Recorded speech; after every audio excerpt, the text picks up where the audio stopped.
From the Central Western Washington area, Choice Regional Health Network presents the Equity Circle podcast, a place for information with integrity, accountability, and innovation. Enjoy the episode. All right, everyone. My name is Lawrence Kinnaman. I'm the host of the Equity Circle podcast. I'm really excited to be here today. We're going to have a special guest, a new guest on the podcast. So Dr. Zora DeGrandpre, welcome to the podcast. Thank you very much, Lawrence. Happy to be here. Well, we're happy to have you here and happy just to have some conversations around what we're going to be doing over the next few months. But before we do that, why don't you just tell us a little about yourself, who you are, and why don't you tell us about something about yourself professionally and personally? Oh, okay. So professionally, I'm a naturopathic physician, trying to retire, not doing too well on that. But my background is much more hard science. I've got a degree in drug design, so I'm an organic chemist specializing in drug design. Okay. I also have a master's and worked on a PhD in immunology, molecular immunology back east. In Roswell Park Cancer Institute, which is kind of like the Fred Hutchison of the East. Okay. And then I also have experience teaching, and then later on in life, I fulfilled a lifelong dream and came out west to go to the Naturopathic Medical College in Portland. And have been practicing since 2007. Okay. I also do a lot of writing online, educational material, articles, and all sorts of different types of websites. I do supplement formulation. And what I do is I bring evidence-based science into naturopathic medicine as much as possible. On a personal note, I met my husband online, and that's all I'm going to say. Well, that's fair. That's fair. How long have you guys been married for?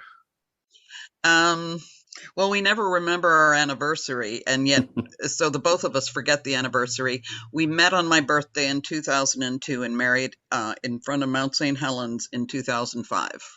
Wow. So, yeah, we're getting there. I told him I wanted 30 years, and I just keep telling him that because that's what I want. 30 more years.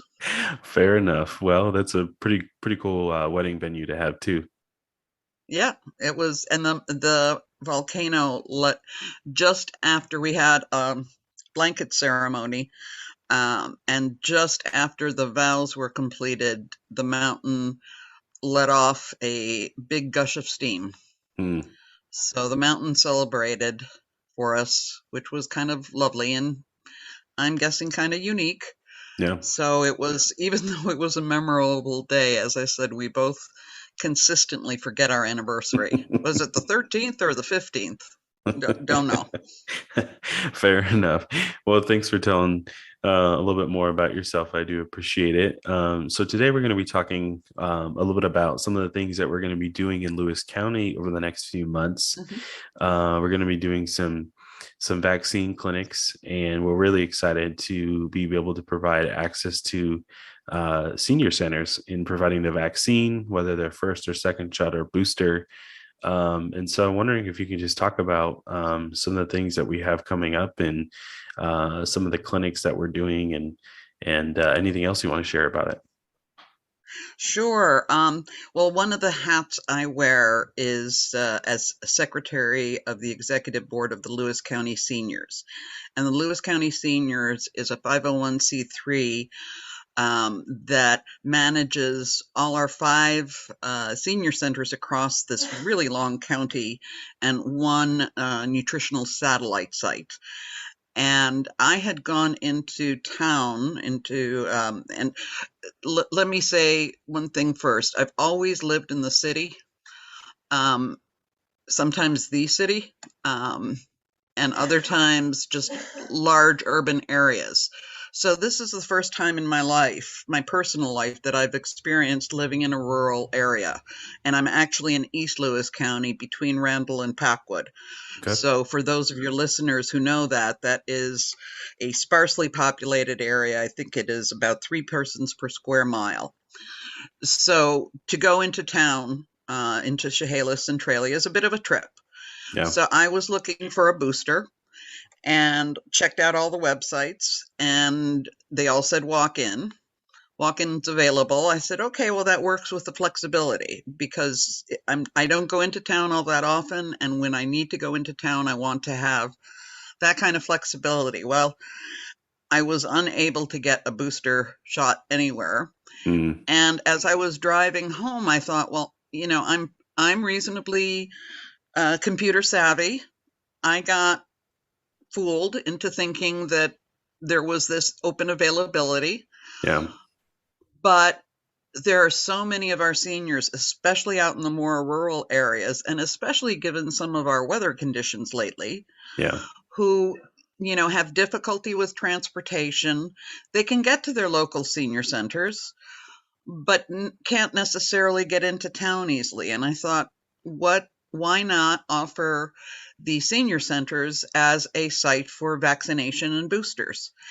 And so I cleared it with my board, and they were very excited because one of the things that the Lewis County Seniors as an organization is very interested in doing is to expand what we can facilitate people with, to expand what kind of services we can provide, what resources we have to offer.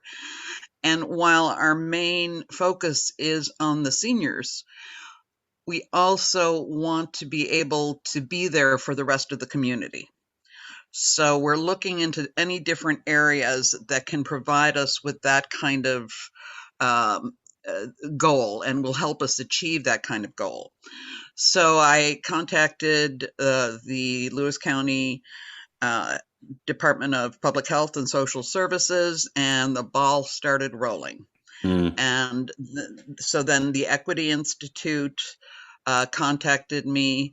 Um, then Your Choice Network contacted me, and there were a number of different organizations that we all came together and meeting. And within roughly a month, we had it all down. Mm. So we're going to start at the end of January with these vaccinations, basically have it through all the senior centers and the satellite center, as well as in Mossy Rock at the community center. And in Unalaska, we're still working out the details. But in all these places, and especially at the senior centers, on the days that normally are scheduled for lunch. So the seniors can come in on their regular days, Mm. and after their lunch, they can have their booster shot, be in a safe and comfortable environment, someplace where they're feeling comfortable and know where they are, and they don't have to Sure. be Sure. moved in any other way. They don't have to be uncomfortable in any way, and they Yeah. can have their shots there. And then afterwards, after we're figuring around after 3 o'clock, then we open it up to the community. Though anyone can come in at any time. In the senior centers, we're kind of trying to get the seniors to have first dibs. Um, so after 3 o'clock, we're hoping that we can get some kids to come in for their vaccinations, and any other community members that want to will come in for their vaccinations. I know we're also, I don't know, I mentioned that Bird's Eye Medical is the group that is providing the vaccinations. And as a physician, as a former researcher, I'm kind of a stickler on how they're done. And I have personally received vaccinations from the Bird's Eye Medical Group, Mm. and they are good. They're They are amazing. good. They're really amazing. Yes, yes.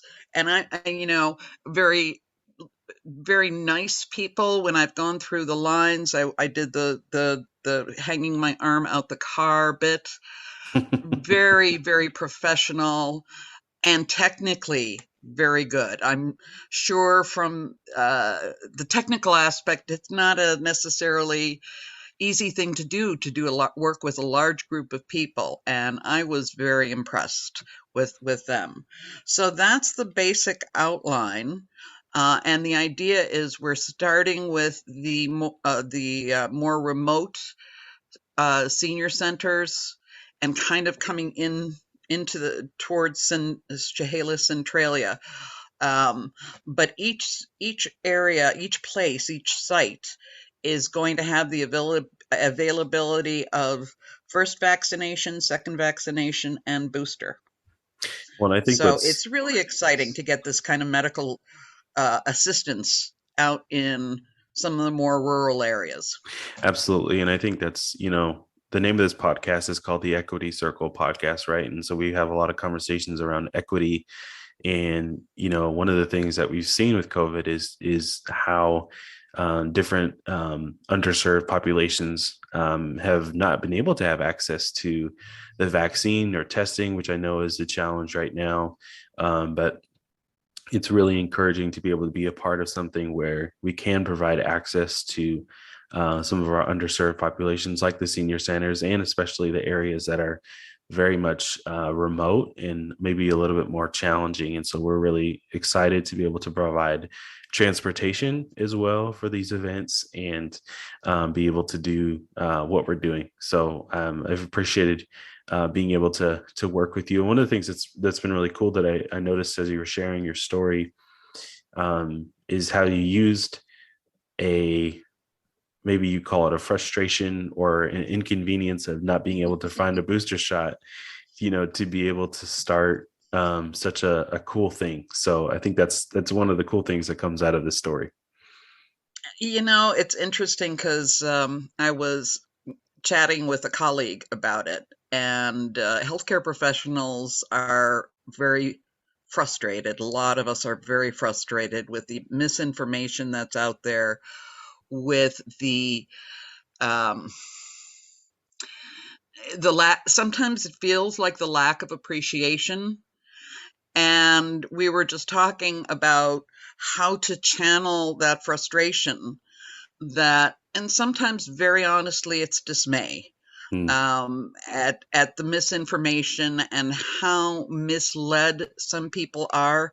yeah. I personally get a kick out of it because, yeah, I have a degree in drug design, but there's a reason I'm in natural medicine.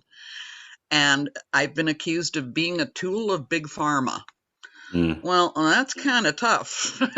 It's kind of hard to convince me that that's a possibility because A, my bank account hasn't changed, and B, I I use my knowledge of pharmacology and medicinal chemistry to avoid medication as much as possible, and the mm, background in natural medicine to avoid it. But reality lifts its head up from time to time. yeah. And this is one of those times. And so instead of getting angry, getting frustrated, we just were discussing, how to consistently turn that energy into positive energy, into energy that accomplishes something. So, yeah, um, I could have just driven home screaming, but instead I drove home composing emails and who's the best person to contact. Um, but not, I'm fortunate that I have those connections, and I was able to meet with people from the Equity Institute, one of whom was a former colleague. Mm, So, all that turned very fortunate, and the energy of the group. As I said, these are not easy things to put together really quickly. yeah, they take some time Once you, planning. but this has been done in about, correct me if I'm wrong, Lawrence, but I think it's been about a month and a half. Yeah, it's been pretty quick. Yeah, it's fast turnaround. Yeah. So yeah, it's what you choose to do with the energy of a particular event or situation, how you choose to use it, and we chose to use it in a positive way, and it is very exciting.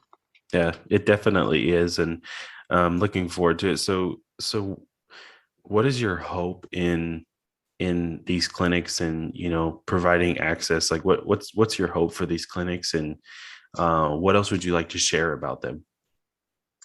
My hope is these clinics are just the beginning. I would, we're, especially East Lewis County is a medically underserved area. There are lots of people that I've run into individuals, for example, who are vets, but I say, well, you can get your services through the VA. And they say, one, they're so far away, but B, the most common problem has been they don't have an email address. And apparently you need an email address. Hmm. Well, we solved that by letting them use computers in the senior centers so they can get an email address and have some place to access that email.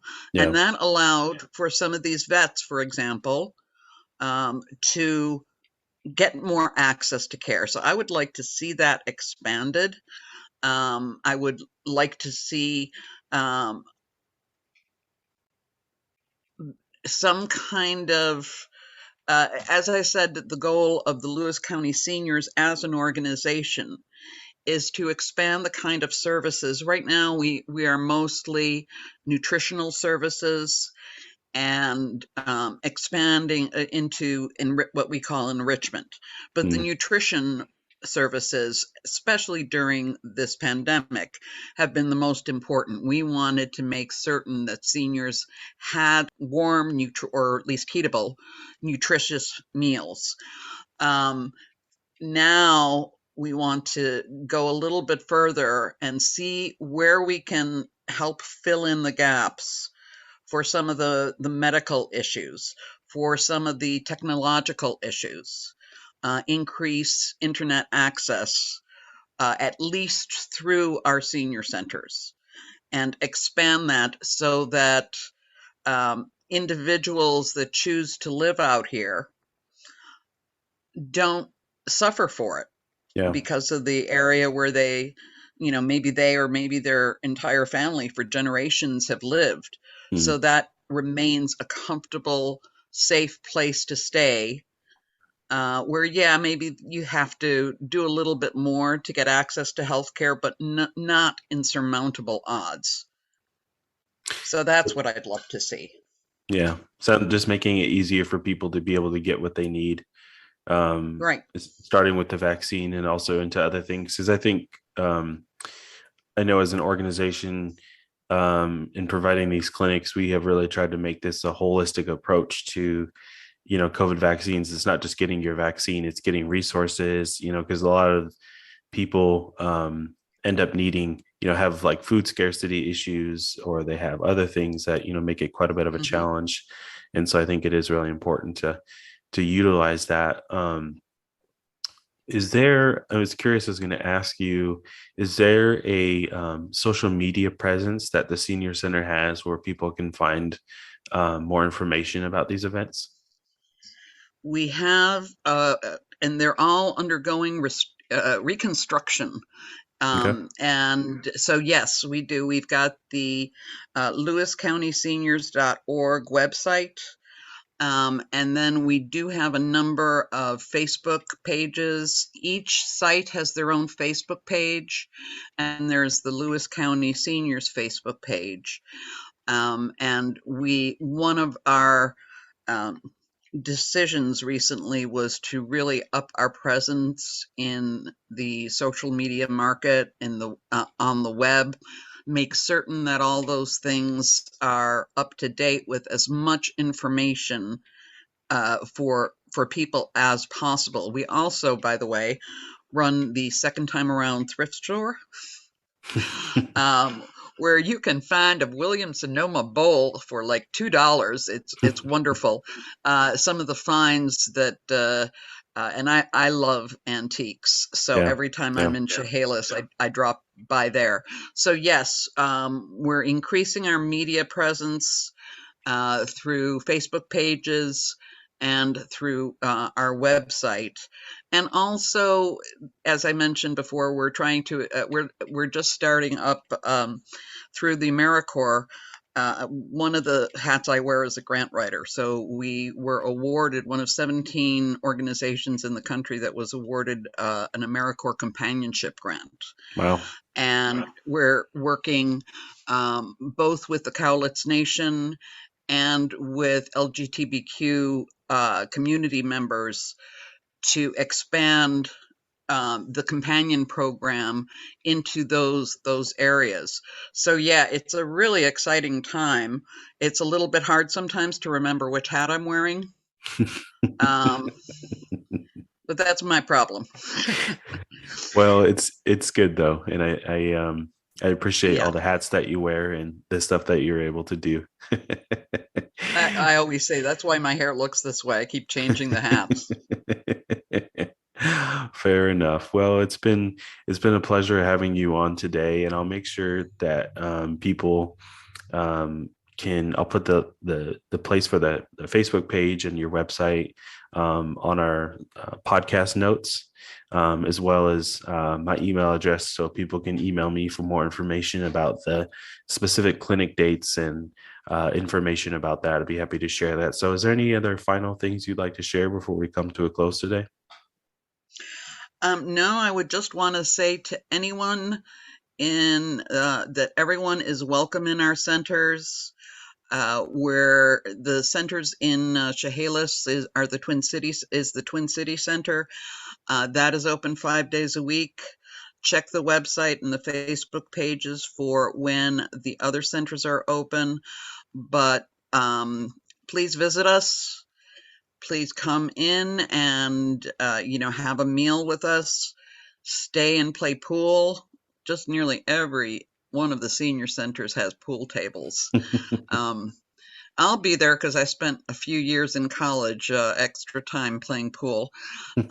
So come visit us, stay for a while, chat with your friends, have coffee, cookies, have a meal, and we're here for you. And ask us questions. If we don't know the answer off the top of our heads, all of our site leaders are trained to figure out the answer and see what they can do to help you.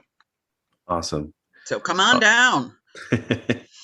Yes, come join us. Thank you so much for being on the podcast today. Really do appreciate it. And thank you, Lauren, so much for asking me. I'm thrilled.